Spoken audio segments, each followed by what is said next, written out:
Yo, check this out. I want to talk about maximizing your archetype, right? What do I mean by that? Well, first, I got inspiration to make this video because of a question that was posed to me earlier today. Someone asked me, Benjamin, how do you feel about racist, racist people, bigoted people, and whatnot, what have you? And my response was, and you know what? I'm not just going to zero in on racist people. I'm also going to lump in um, the B Dub as well in this discussion because, like I've stated in the past, there are a lot of parallels with the thought process of the B Dub and the WS, if you will. Like I stated in the past, if you were to just listen to the language of many B Dubs, they mirror a WS. Is like I said before, if you were to take some of these comments that are made on Facebook, YouTube, etc., especially the venomous comments of a B Dub as it pertains to black men, and you were to just type it out on a piece of paper and read it without knowing the context of who said it, you might come to the conclusion that it was a WS who said it. You know what I mean? But in any event, this person asked me how do I feel about WSs, right? And I said I don't. I don't feel. And here's what I mean. Now, let me say this. Am I a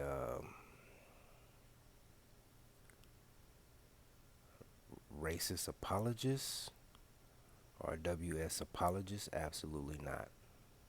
I am very cognizant and aware that there are certain demographics of people who hate me or dislike me simply because of my phenotype. I'm highly aware of that and I'm highly sensitive to that.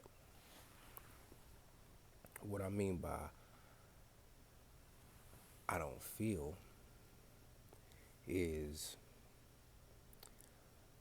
we as people, we as men, we have an archetype, right? And what do I mean by archetype? If you're familiar with the 2K series, you know, when you have the my player, you choose said my player's archetype, right? Like a slasher, a shooter, a playmaker, a lockdown defender, etc., right? And you have a certain amount of attributes that you can fill up in certain columns, right?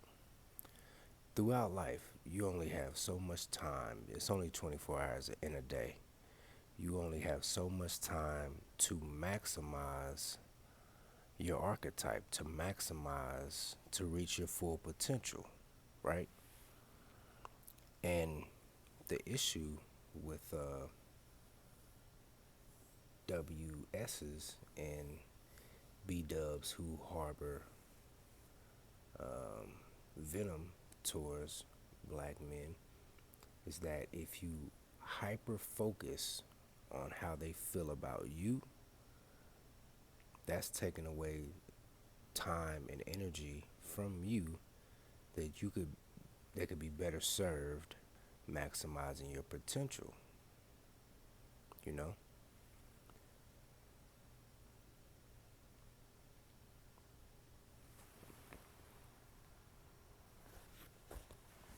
And furthermore, when I come across a person who has how can I put this? Well, I'll just put it like this. A person who has unjustified hatred towards me That being, they don't know me, they just dislike the uniform that I'm wearing for whatever reason. That's a person who, in my view, is not a threat to me in a sense of the grand scheme of competition in the world. What do I mean by that? If a B dub or a WS, excuse me, is so focused on hating me, then I know that they're not using their time wisely to maximize their archetype, to maximize their potential. You know, it's kind of like, for instance, right? Take for instance, I'm in a new state, I'm in a new city, right? I'm in a new surrounding, right? And I'm going to this gym, this local gym or whatever, and I go in there and I catch eyes, motherfuckers looking at me, seeing me, checking me out, sizing me up, if you will, both men and women. And what I've noticed is that if I get on a machine, I'll do my little 1-2 on the machine. I don't. I've kind of strayed away from powerlifting. I'm more. Well, I'll switch it up from time to time, but for the most part, I try to stay away from powerlifting. Try to conserve my joints or whatever, right? So I hop on the machine, I'll do my 1-2, and then it'll be a guy, right? A white guy, normally, who I've caught him, looking at me before and during, my workout. I've seen him trying to size me up, right? So what he'll do after I get done with the machine, I might move to the next machine right next to it. He'll get on the machine that I was on and slap a whole bunch of weight on there. You know what I'm saying? Let's say I'm on the chest press, right? And I put a 45 on there, or I put 25s on there, and I'm doing sets of 12 or whatever, right? He'll come behind me, slap a 45, and slap some 45s on there, and slap some 25s on there, or slap two big boy plates on there, and then get up on it and ego lifting, basically. He's ego lifting. Now he's trying to prove something to me because for whatever reason he has sized me up, and he may have some underlying animosity towards me for whatever reason. It can't be personal because I don't know this gentleman and never seen him before in my life. But there's something there, right? So now he comes and he's trying to make a macho display and he's ego lifting. What does ego lifting do? Well,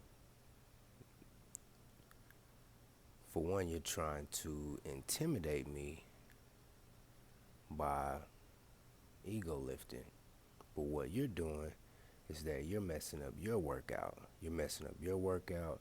You're using unnecessary energy on a feeble attempt to intimidate me. Then on top of that, when you ego lift, you run the risk of injury. So let's say the fella gets on there, he starts ego lifting or whatnot to try to intimidate me, right? Then he fucking tears his rotator cuff, or he tears a pec muscle or something. You know what I mean? Now he's out of commission from lifting weights for the next several months, all because of some vain, feeble attempt to try to strike fear or try to intimidate me. That's the same way I view these two particular demographics of peoples who have venom towards black men. They're so wrapped up in their hatred that it takes away from their potential. It takes away from their personal growth, you know? And one thing's for certain is that machinations and scheming all day and coming up with a bunch of scheme hatchery trying to set snares and for people whom you don't like and trying to trip people up and trying to, you know, that type of stuff takes energy. It takes mental energy, physical energy, energy that could be better served placed elsewhere. You know what I'm saying? But when you're dealing with people who have a personal problem, you know, that's what you get. And see, the thing is, and this is what I've understand. This is what I've come to understand, right? It's not me. I'm not the problem. They are the one with the problem, you know? And now, unfortunately for me, I'm the conduit in which they chose to express this particular problem, you know? But I don't take it personal. You know, when I hear B Dubs talk about niggas ain't shit, or when I hear WS's say, these finger licking, chicken eating, grape soda slurping, so and so's ain't this and ain't that, I don't take it personal, you know, because really when you think about it, and it took me a while to come to this epiphany. But when you're dealing with people like that who have these confirmed biases, they grew up in small towns or isolated communities. Even if they didn't grow up in a small town, their neighborhood, their hood, their block was segregated, and all they knew was the people from their little center of the universe, you know. So I, in a sense, feel pity on them, you know, to be perfectly honest with you. Now, it doesn't excuse their behavior towards me, not at all, but I understand it, you know. It's kind of like how David Carroll says, I don't hate black women, I understand them, you know. The same is true for me. I don't hate WS's or B Dubs, I understand them.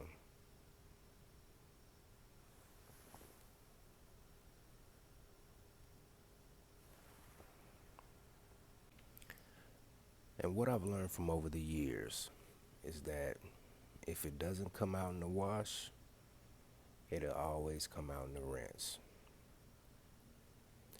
Because hatred is like, it's not a switch that you can turn on and turn off at your leisure, you know. It's it's more like a wildfire, if you will. It's more like fire, you know. And it's as the old adage goes, when you play with fire, you bound to get burned. Quick story, right? I was in basic training, right? And there was this young white dude, like 18, 19 years old. He was from northern Georgia. Northern Georgia, eastern Tennessee, up around the Appalachians, right? And it was really him, another white dude who was from, I believe he was from South Carolina, and a black dude, young black dude, that was like, I think he was from California, right? These three jokers gave me the blues, all basic training. They tested my patience. They very much so tested my patience. And I understood going into basic training, me being in my mid 30s, me being an older gentleman, as a matter of fact, I needed an age waiver to join, right? I already knew with the young two white dudes, they're just following WS protocol. Now, with the young black dude, his personal issue is, probably grew up without a father. Me, myself, being older, literally, I'm old enough to be this guy's father. He might have, looked at me with scorn because I reminded him of a father figure, you know? So I understood that. Now, these guys, this one white guy in particular, would constantly critique me. I mean, micromanage the fuck out of me. You know, for those in the army, you might know them as drill privates. You know, they're privates, but they want to act like drill sergeants. You know, one of them guys. You know, like we sitting down eating chow, and we only got a certain amount of time to eat chow. And I look over, and he's looking at me with a stupid look on his face. You know, trying to egg me to hurry up. And I'm like, dude, you know, shut the fuck up and let me eat my vittles in peace, man. You know what I'm saying? Or we're in formation, and it's a gang of people around me talking, around us talking. As soon as I say something, oh, shh, lock it up, lock it up. You know, he wants to constantly micromanage me, right? But I had to play it cool because I'm like, I already know what time it is in basic training. It ain't like I can put my hands on this motherfucker in a bay full of 50, 60 other people. You know what I'm saying? Plus, it's the new army, so how you say, hand-to-hand combat, unsanctioned hand-to-hand combat is frowned upon. It's not quite like it was back in the golden era, if you will, where two trainees or two privates had an issue, they can just duke it out in the bay, and then all is good. You feel me? Now, if the drills hear about two privates getting into a fist fight, paperwork got to get drawn up. You feel me? So I had to kind of play it cool. You feel me? And because I knew that that these three gentlemen, this white guy in particular, they're dealing with something. And like I said previously, I'm just a conduit by which they're expressing their emotions towards, right? I'm just the target, you know. The reason why they're taking aim at the target, that's something that they have to deal with, you know. So I wanted to, I took a more of a,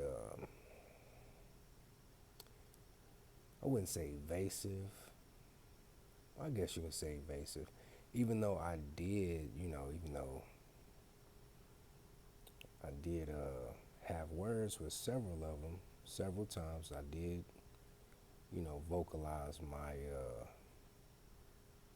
displeasure and whatnot, but I didn't react every single time, to every little nitpick, every little jab they took at me. I only reacted, I only moved when I wanted to move, as far as addressing the situation, and I made it clear to the rest of my battles in the platoon, hey, this is what these guys are doing. They're fucking they're zeroing in on me unfairly, and they're micromanaging me unfairly when they themselves are not up to par. And clearly other trainees in this motherfucker are not up to par, but for some reason they want to focus in on me. I know I'm kind of rambling, but stay with me here. Fast forward, the black dude and one of the white dudes, they have different MOSs from me.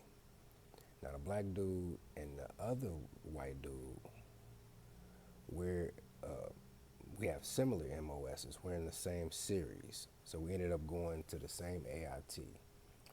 Now the main white dude that I'm talking about, he has the exact same MOS as me.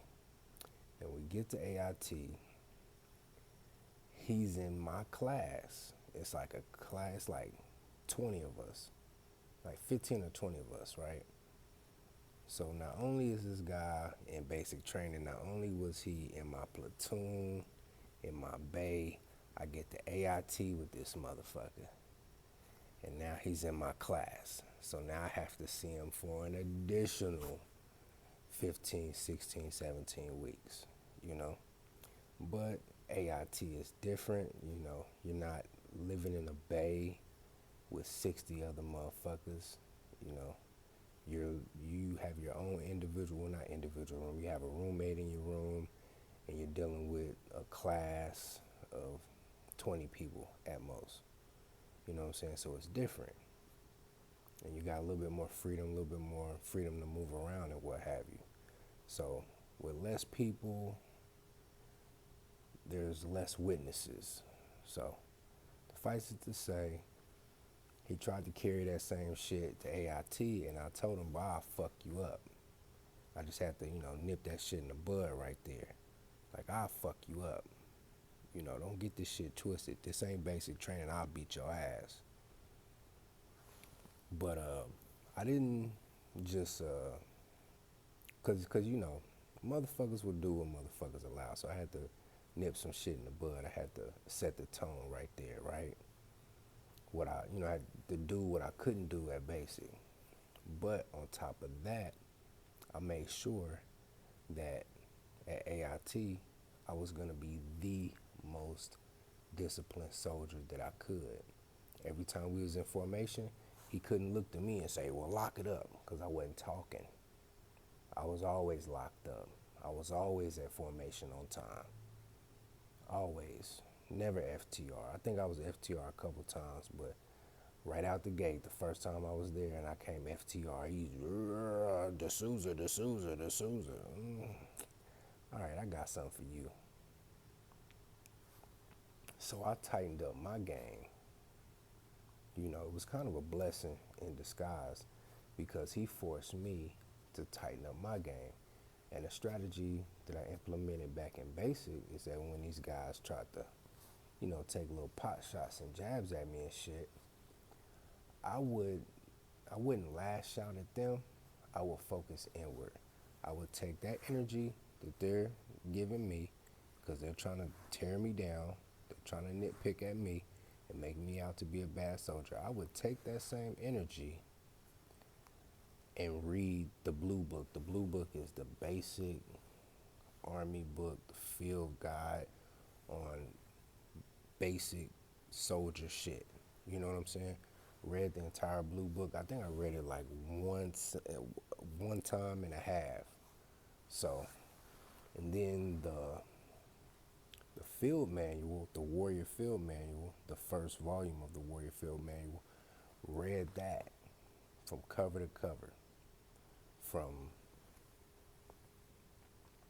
how to zero your weapon all the way to the back of the book when it gets to hand-to-hand combat. Read the entire thing, which in basic training, me focusing on my craft so much, focusing all that inward and focusing on being a better soldier made me a better soldier, and it gave me an advantage, So when I got to AIT, I was more knowledgeable on my basic soldier shit, and I stepped my discipline game up. So now he didn't have a target to hit, right? And like I said, that type of hatred, it's not a switch you can turn off and turn on. It's a wildfire. So now, since I'm not a solid target for him to hit, and he still is dealing with this fire, he's got to let that fire out on somebody. And lo and behold, he let it out on the other trainees, on my other battle buddies. It got so bad that we made a Snapchat group chat, right, on Snapchat, right? Somebody made the mistake of adding him to the group chat. Everybody else didn't want this guy in the group chat. They didn't want him in the group chat so bad that they disbanded that group chat and created another group chat with the directive that we don't invite him into the group chat.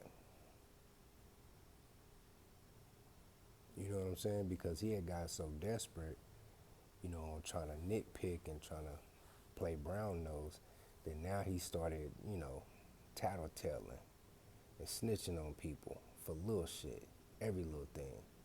So when the battle buddies want the shit bag and they want to talk about their shit baggery in the group chat, they didn't want him listening. You feel me? So suffice it to say, by the end of AIT, we getting down to the last weeks, and I mean it was this another white dude who we had the same MOS as. We also went to the same basic training, so he even started snapping on dude. The third party white dude who we went to basic training with, he started snapping on dude. He started calling dude out for his bullshit, you know? And that's how it is when you deal with people who have venom in their heart towards you for no reason. Eventually they will be their own undoing. All you have to do is just make sure that you're solid and that you don't give them a solid target to hit, and they'll unravel themselves. That's why I don't too much concern myself with venomous rhetoric towards my particular demographic.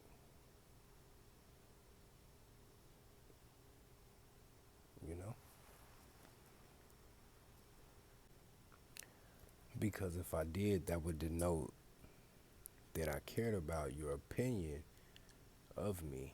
It's kind of like a SW who is a descendant of poor white trash calling me a nigger.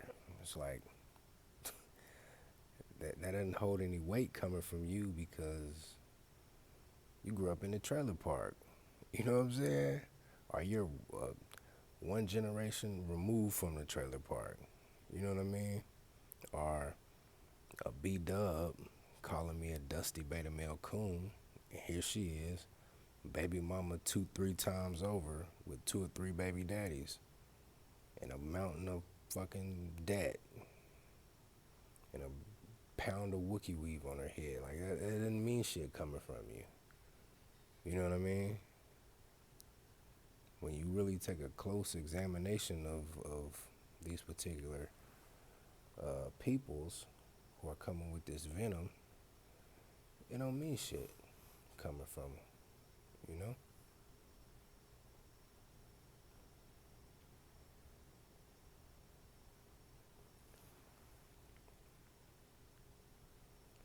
And I'm so focused on maxing my potential, maxing out my archetype, that I don't have time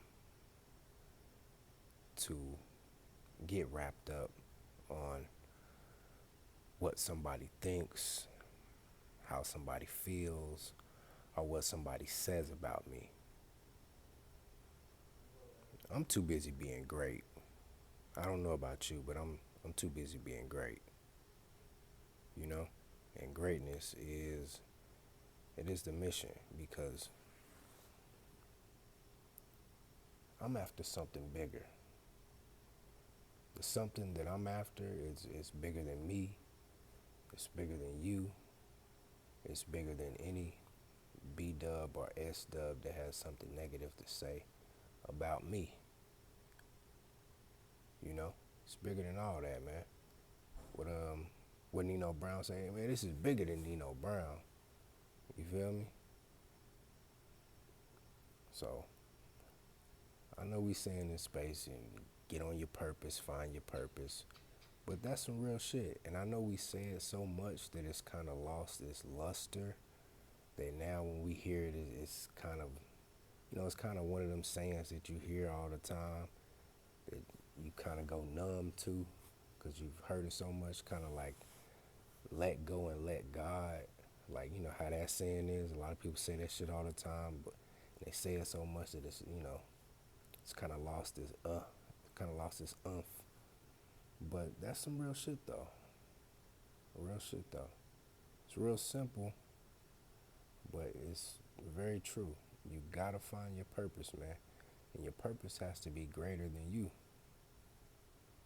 You know? If you're living for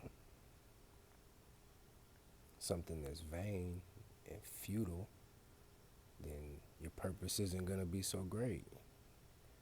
If you're living for selfish reasons,